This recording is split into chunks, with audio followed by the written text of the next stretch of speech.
Hello everyone, JD has today released its annual shareholders letter, and in this video we'll be going through that. Let's hit it up.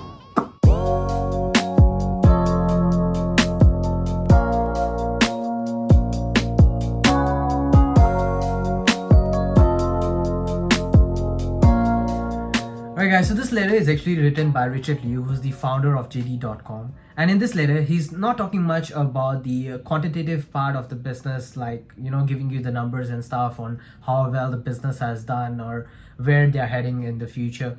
But he's rather focused towards the qualitative part of the business. And as a long-term investor, I think I'm quite impressed after reading these things. I'm not following JD for a very long time. Like I only started understanding them this year, and I've not read the previous shareholders letters. But as a first one, I'm quite impressed that he has taken his time to actually pen his thoughts down on the qualitative part of the business, the values and stuff.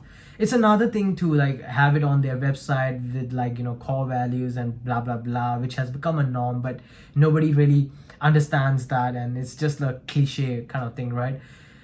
But putting that down in a shareholders meeting is where I think it's very, very impressive. Not the meeting, but shareholder letter, I mean. So yeah, in fact, a couple of weeks, 1 or 2 weeks back, right, I did a video with another YouTuber by the name of Chi Keng, a friend of mine from Singapore as well. I will actually link down the video in the description below. It's just a random discussion. I only found out that he would be recording the call when we actually started the call. So yeah, it was quite impromptu. And if you wanna go listen to it, be sure just check out the link in the description below. And that YouTuber himself is very bullish on Alibaba.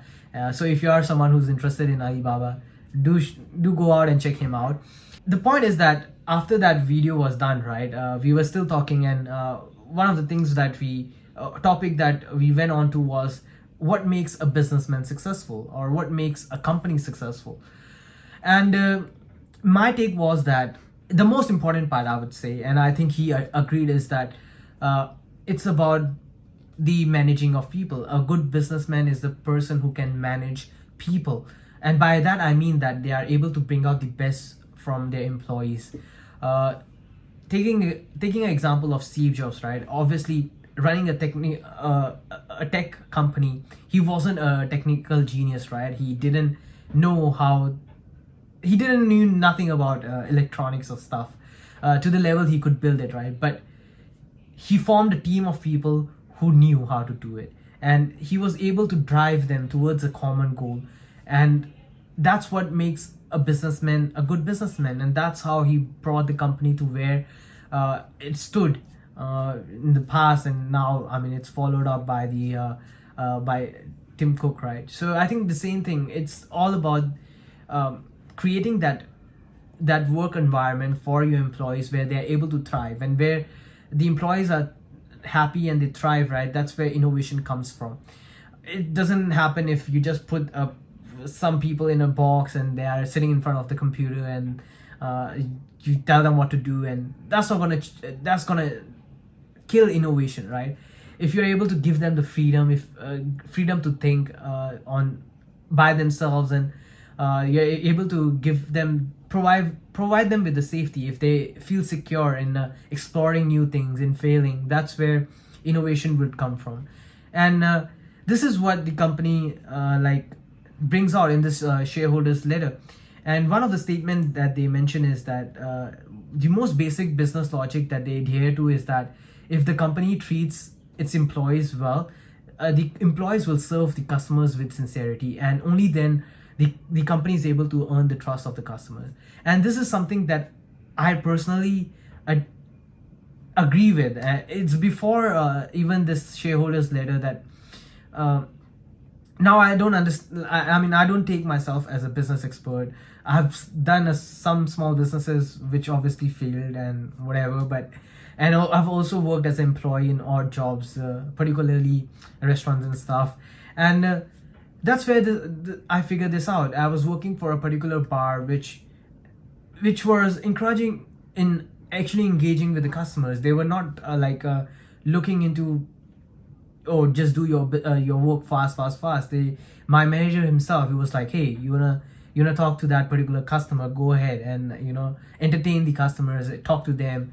He would actually take over some of the tables, like help me serve some customers while I'm talking to one of the tables and stuff. So I felt very happy over there, and that's where I think I was able to serve the customers good and make them happy in other ways. And that's where this stick to me. And after that, I went on to read a book by Simon Sinek.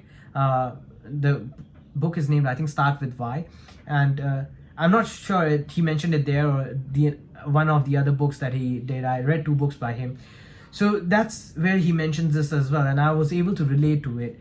Like, if I feel secure, I feel happy at, like, working for that particular restaurant, then I'm able to make the customers happy. I'm able to go out with a smile on my face, and I'm not just like fucking depressed over there. So yeah, I particularly, like, by the statement, I'm quite happy that Richard actually shared it, and my conviction for the company has actually grown.